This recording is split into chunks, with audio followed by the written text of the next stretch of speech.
Hello friends, welcome to mind booster study. So I hope आप सब बहुत अच्छे होंगे, शानदार होंगे। सो फ्रेंड्स, आज की वीडियो में हम डिस्कस करेंगे हिंदी का मॉक टेस्ट नंबर 30।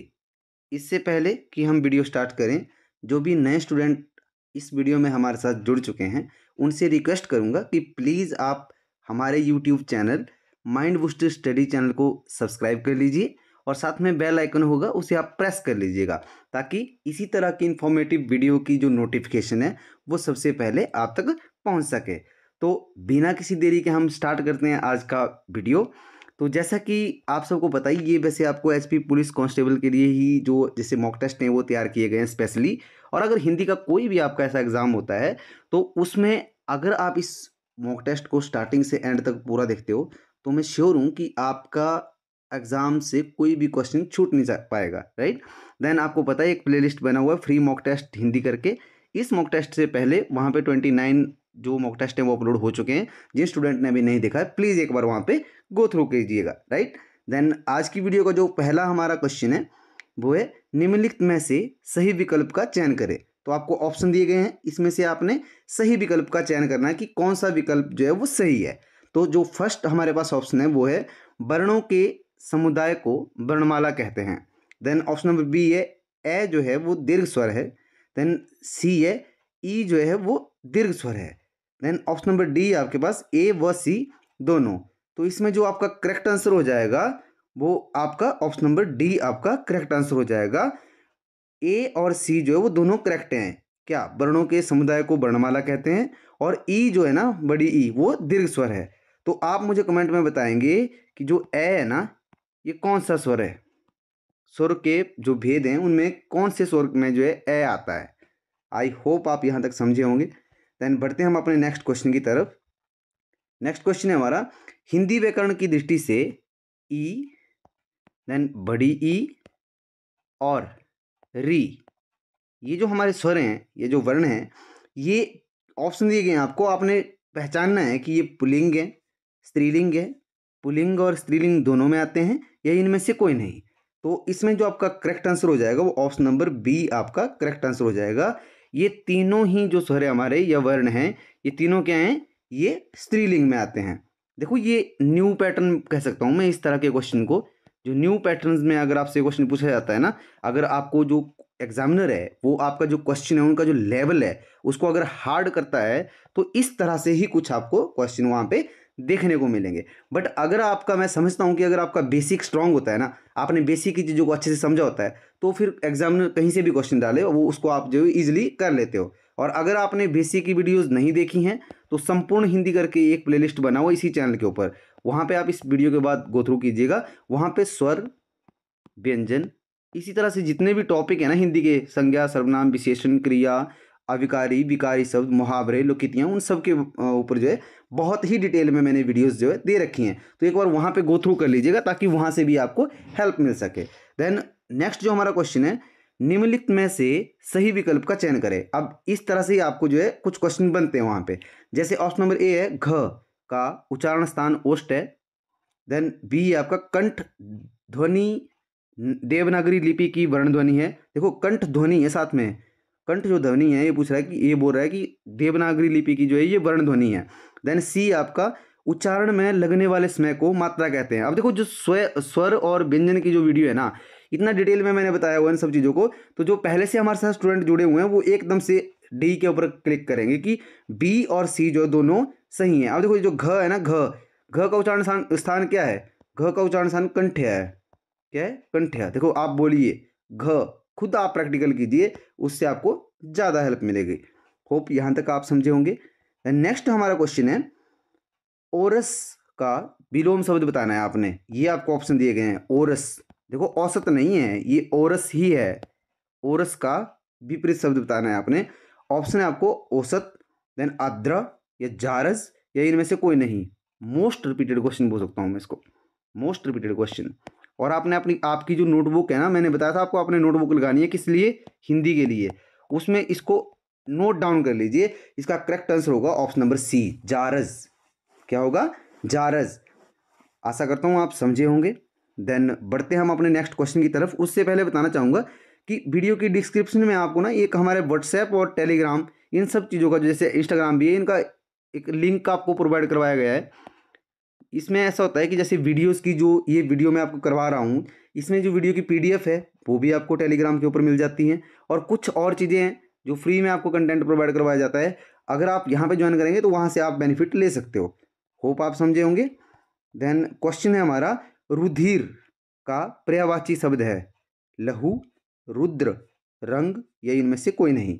तो इसका जो करेक्ट आंसर हो जाएगा वो ऑप्शन नंबर ए आपका करेक्ट हो जाएगा। अब देखो, जो रुधिर है ना, जो हमारी मतलब बेसिक जो हमारी जैसे कक्षाएं थी ना, जैसे 10वीं तक की अगर मैं बात करूँ, तो हमें एक ना आपने कविताएं भी पढ़ी होंगी।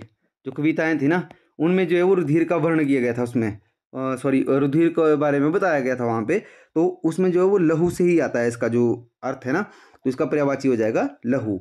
आई होप आप समझे होंगे। देखो, आपने, मैंने पहले भी बताया है, जब भी आपने कहीं पे भी कोई भी क्वेश्चन पढ़ना है, आप अखबार पढ़ रहे हो, आप कोई काव्य पढ़ रहे हो, आप कोई कविता पढ़ रहे हो, आप कहीं पे भी कुछ भी पढ़ रहे हो, तो आपने जो शब्द पढ़ने हैं ना, उनको एक बार आपने उस वाक्य में रख के उसका जो भाव या अर्थ है उसको समझने की जो मतलब आपने एक कोशिश करनी है, ताकि आपकी जो शब्दावली है वो अच्छी बन सके। आपकी शब्दावली को स्ट्रॉन्ग करने का एक ही जो मैं रामबाण बोलूँगा कि अगर आपने जितनी ज़्यादा रीडिंग आपने कर ली ना हिंदी की, आपकी शब्दावली 100% से ऊपर जाएगी। आई होप आप समझे होंगे। देन क्वेश्चन है हमारा, निम्न में से अवनत का विपरीत है, विपरीत शब्द अवनत का विपरीत शब्द है निरुत, उन्नत, वनित या इनमें से कोई नहीं। तो इसका जो करेक्ट आंसर हो जाएगा आपका ऑप्शन नंबर बी आपका करेक्ट हो जाएगा। उन्नत क्या है? उन्नत जो है वो अवनत का जो है विपरीत शब्द है। अब देखो, ये जो विलोम शब्द है ना, बहुत सारे स्टूडेंट की डिमांड थी कि सर हमें भूल जाते हैं हम विलोम शब्द में, तो इसके लिए ना कि एक वीडियो लाई जाए। अब मैंने इस विलोम शब्द के ऊपर आज ही मैंने चैनल के ऊपर एक नई वीडियो अपलोड करी है, जहाँ पे मैंने आपको कुछ अप्रोच बताई हुई हैं, कुछ चीज़ें बताई हैं कि अगर आप उन सब चीज़ों को ध्यान में रखते हो तो आपका जो आंसर है ना, वो वहाँ पे जो है वो 99.9% पॉसिबिलिटी होती है कि आपका आंसर जो है वो ठीक होगा। मतलब वो चीज़ें अगर आप देखेंगे तो एक बार प्लीज़ आप उस वीडियो को जरूर देखिएगा, ताकि आपके जो डाउट्स है ना, और आपको मतलब थोड़ा सा टेक्निक का पता भी चले साथ साथ में, क्योंकि बहुत मुश्किल होता है जो विलोम शब्द होते हैं उनको याद करना। तो आपने याद नहीं करना है, लॉजिक को भी समझना है, बहुत सारी चीज़ों को हम साथ साथ लेके चलेंगे, राइट। देन क्वेश्चन नेक्स्ट है हमारे पास, तत्सम शब्द की पहचान कीजिए। अब बोलता है ए ऑप्शन दिए गए हैं, इसमें से तत्सम शब्द ढूंढना है आपने कि इनमें तत्सम शब्द जो है वो कौन सा है। तो एक ऑप्शन नंबर ए आपके पास नव्य, देन है निद्रा, देन है वंश, और देन है उपरोक्त सभी। और जैसे मैंने प्रीवियस वीडियो में बताया था कि तत्सम और तद्भव के लिए भी मैंने वीडियो दे रखी है आपको, क्योंकि मैं मॉक टेस्ट के ऊपर तब लाया हूँ। पहले मैंने बेसिक की चीज़ें दी हैं आपको, अगर आपने नहीं देखी हैं, बार बार बोलता हूँ कि उनको देखिए। अगर उनको देखोगे ना तो आप 1 सेकंड बहुत होता है आंसर को टिक करने के लिए, तो आप एकदम से ऐसे करना था आपने कि डी ऑप्शन इसका करेक्ट आंसर है। कैसे? जैसे फर्स्ट है आपके पास नव्या, ये तो आपका तत्सम शब्द है। देन निद्रा, निद्रा देखो द के पैर में र है, मैंने बताया था आपको कि री और र के बारे में तत्सम की वीडियो में, अगर नहीं देखा देखिएगा। देन वंश, वंश में श आ रहा है, कौन सा? श, तो वो सीधा तत्सम होगा, आंख बंद करके तत्सम लगाइए। तो ये सारे ही तत्सम है, उपरोक्त सभी इसमें जो है वो करेक्ट आंसर होगा। आई होप आप समझे होंगे। देन नेक्स्ट जो हमारा क्वेश्चन है, कौन सा शब्द वर्तनी की दृष्टि से शुद्ध है?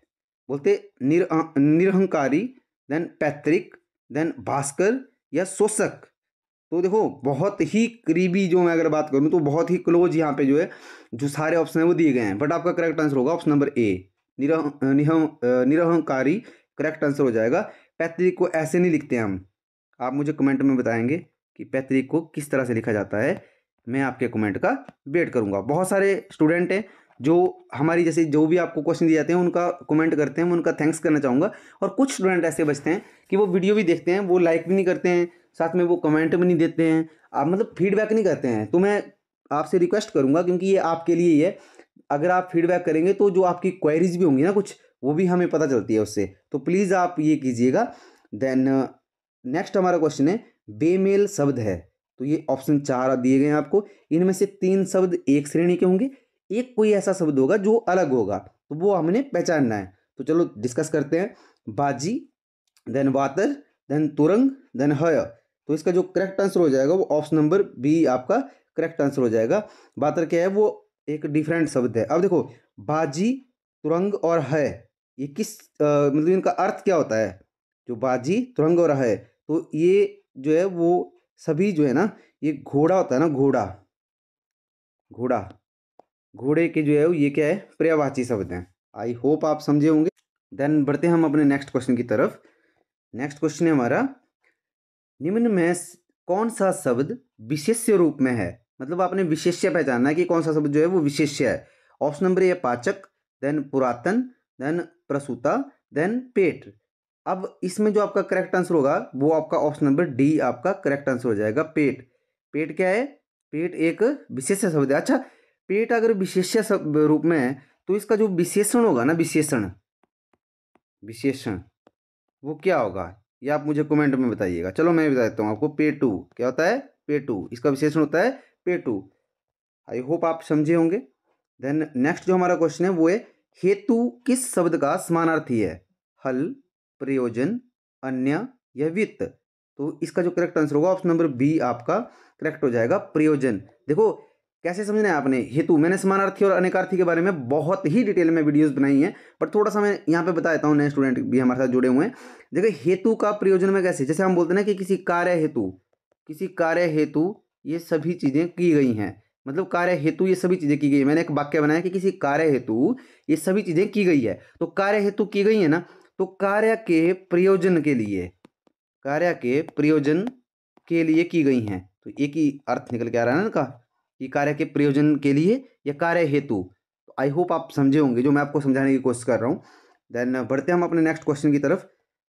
इससे पहले कि हम जैसे क्वेश्चन को डिस्कस करें, थोड़ी सी मैं आपसे कुछ बातें शेयर करना चाह रहा था कि आपने जैसे हिंदी मॉक टेस्ट की जो हमारी सीरीज है जो चल रही है, बहुत ही ज़्यादा प्यार दे रहे हैं आप। मैं आपका बहुत ही थैंक्स करना चाहता हूँ, दिल से थैंक्स करना चाहता हूँ। बहुत अच्छा लगता है जब आप चीज़ों को शेयर करते हो और साथ में आप सपोर्ट करते हैं, तो इससे हमें भी मोटिवेशन मिलता है। और इसके साथ में मैंने डिसाइड किया है, जैसे टीम ने भी डिसाइड किया है कि अगर हमारे जो सब्सक्राइबर हैं वो अगर जैसे मार्च एंड तक अगर हमारे सब्सक्राइबर जो है वो 2K सब्सक्राइबर हो जाते हैं हमारे पूरे इसी चैनल के ऊपर, तो आपको एक करंट अफेयर की फैकल्टी हम जो है वो प्रोवाइड करवाएंगे, ताकि आपके एग्जाम में जो करंट अफेयर से रिलेटेड क्वेश्चन पूछे जाते हैं वो भी आपको इसी चैनल के ऊपर प्रोवाइड करवाया जाए।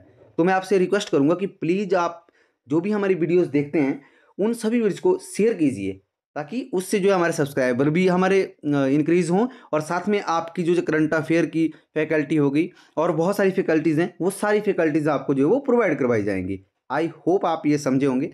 देन क्वेश्चन है हमारा, निम्न में लहर, लहर शब्द का अनेकार्थी शब्द है। अब देखो, उमंग, झोंका, ये ए और बी दोनों, ये इनमें से कोई नहीं। इसका करेक्ट आंसर हो जाएगा ऑप्शन नंबर सी, ए और बी दोनों। क्यों? क्योंकि लहर का जो अनेकार्थी होगा ना, देखो उमंग और झोंका ये दोनों ही क्या है, ये अनेकार्थी हैं। और ये बहुत ही इंपॉर्टेंट क्वेश्चन है। ये ना हमारे जो एग्ज़ाम होते हैं सेंटर के, कुछ एग्ज़ाम होते हैं सेंटर के, आपको पता होगा, एक स्टेट का एग्ज़ाम होता है, एक सेंटर का एग्ज़ाम होता है। तो सेंटर के कुछ एग्ज़ाम होते हैं जिसमें जैसे एसएससी भी एक एग्ज़ाम है, एसएससी में भी कुछ ऐसी पोस्ट होती है उनमें हिंदी भी पूछी जाती है, तो वहाँ से ही ये क्वेश्चन मैंने लिया था। तो ये इंपॉर्टेंट क्वेश्चन है आपके पॉइंट ऑफ एग्जाम के पॉइंट ऑफ व्यू से, आप प्लीज़ अपनी नोटबुक में नोट कीजिएगा। देन क्वेश्चन नंबर 13 है, निम्न में से कौन सा शब्द सर्वनाम नहीं है? अब आपने पहचाना है कि नहीं है। मैंने बार बार आपको इस चीज़ के ऊपर ध्यान देने के लिए कहा हुआ है कि जब आपसे नहीं की बात की जा रही हो, इसका मतलब क्या है, एग्जामिनर आपको कंफ्यूज कर रहा है कि आप जल्दबाजी में वहाँ पे निम्न में से जैसे हाइड कर लो नहीं को, निम्न में से कौन सा शब्द सर्वनाम है, तो एकदम से हम वहाँ पे ऐसे कोई के ऊपर या वहाँ के ऊपर करके आ जाएंगे।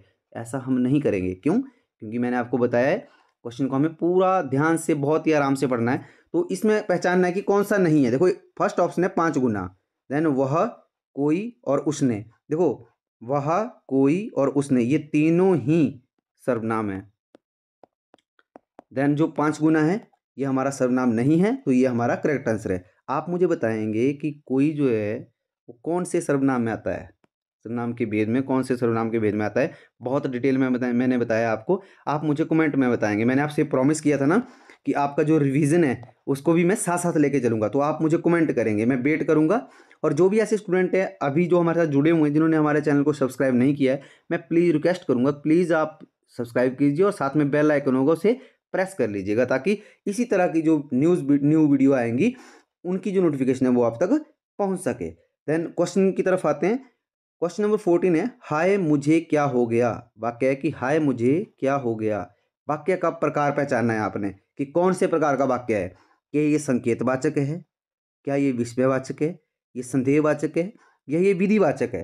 तो आपका इसमें करेक्ट आंसर हो जाएगा ये विस्मयवाचक है। अब विस्मयवाचक क्या होता है? विस्मयवाचक होता है जो अचंभित कर देता है, अचानक से होता है। जैसे हाय मुझे क्या हो गया, मतलब एकदम से रिएक्ट होता है ना जब, तो उसको बोलते हैं हम विस्मयवाचक। अच्छा, मुझे विस्मयवाचक का जो साइन होता है ना, चिन्ह जो होता है ना, उसको आप मुझे कमेंट में टाइप करेंगे। देन नेक्स्ट जो हमारा क्वेश्चन है, ईश्वर तुम्हें सफलता प्रदान करे। ये एक वाक्य है पूरा, ईश्वर तुम्हें सफलता प्रदान करे, यह वाक्य है। बोलते कौन सा वाक्य है? संकेत दे रहा है किसी चीज का, संकेतवाचक है, या विधानवाचक है, या इच्छावाचक है, या इनमें से कोई नहीं है। तो इसका करेक्ट आंसर होगा ऑप्शन नंबर सी। क्या होगा? इच्छावाचक। क्यों इच्छावाचक होगा? क्योंकि कोई ऐसी इच्छा कर रहा है अपने मन में कि जैसे वो कह रहा है किसी को कि ईश्वर तुम्हें सफलता प्रदान करे, और सफलता प्राप्त करना भी तो इच्छा ही होती है ना किसी की, तो ये इच्छा में आएगा, इच्छावाचक। आई होप आप समझे होंगे। देन बढ़ते हैं हम अपने नेक्स्ट क्वेश्चन की तरफ। नेक्स्ट क्वेश्चन है हमारा, अंजनी मिठाई खा रही है। वाक्य में क्रिया का भेद पहचाने। अब देखो, क्रिया से क्वेश्चन आ गया आपको, और मैंने तो आपको क्रिया की जो आपको वीडियो दी है ना बेसिक की, अगर वो आपने देखी हो तो आप 1 सेकंड लेंगे, आप 1 सेकंड, ओनली 1 सेकंड इस पर्टिकुलर क्वेश्चन के लिए, राइट। तो पहला जो हमारा ऑप्शन है वो क्या है कि अकर्मक है। अब मैंने बोला था आपको कि कैसे पहचान करनी है। सबसे पहले जब आपको इस तरह से भेद के लिए पूछा जाए तो आपने क्रिया को ढूंढना है, कौन है, क्या क्या क्रिया है यहाँ पे। जैसे खाना, यहाँ पे क्रिया हो रही है, खा रही है, कुछ भी, ठीक है। तो इस क्रिया से हमें क्वेश्चन करना है, एक क्या क्वेश्चन कर लो या फिर किसको कर लो। अब आप बोलेंगे सर कैसे? देखो, मैंने क्वेश्चन किया खा से कि खा रही है, क्या खा रही है। मैंने क्वेश्चन किया पहला, क्या खा रही है, एकदम से जवाब मिला कि मिठाई खा रही है। अगर जवाब मिल गया, मैंने बोला था कि जवाब अगर मिल गया तो वो क्या हो जाएगी? स्कर्मक। अगर जवाब नहीं मिलता तो क्या होती है? वो अकर्मक। तो ये हमारी जो जैसे ये वाक्य है, इसमें जो क्रिया है वो स्कर्मक आएगी। देन द्विकर्मक और प्रेरणार्थक मैंने बताया था आपको, अकर्मक ये होगी नहीं, ये गलत होंगे, राइट। तो इसका करेक्ट आंसर होगा स्कर्मक। आई होप आप समझ रहे हैं जो मैं आपको समझाने की कोशिश कर रहा हूँ, और मैं आपको बेसिक की वीडियो में ले जाता हूँ। अगर आप ध्यान से वीडियो देख रहे हैं ना, तो मैं एकदम से बेसिक की वीडियो में ले जाता हूँ आपको, क्योंकि मैंने जहाँ पे आपको बताने की, मतलब ज़्यादा डिटेल में बताने की जरूरत थी, वहाँ पे बहुत ही डिटेल में, क्या उससे ज़्यादा डिटेल में बताया हुआ है, राइट। क्वेश्चन नंबर 17 है, नटनी जब बांस पर चढ़ी तब घूंघट क्या का सही अर्थ है। ये आपको होमवर्क के लिए क्वेश्चन है, ये आप मुझे कमेंट में बताएंगे, मैं आपके कमेंट का वेट करूंगा। देन नेक्स्ट जो हमारा क्वेश्चन है, पत्थर को जोंक नहीं लगती। जोंक का मतलब समझते हो आप? जोंक एक प्रकार का जीव है जो जैसे पैरों में लग जाता है कभी, जैसे जहाँ पे ठंडी ठंडी जहाँ पे ज़्यादा होती है ना, ठंड जहाँ ज़्यादा होती है उन क्षेत्रों में ज़्यादातर पाई जाती है, क्या, जोंके, ठीक है।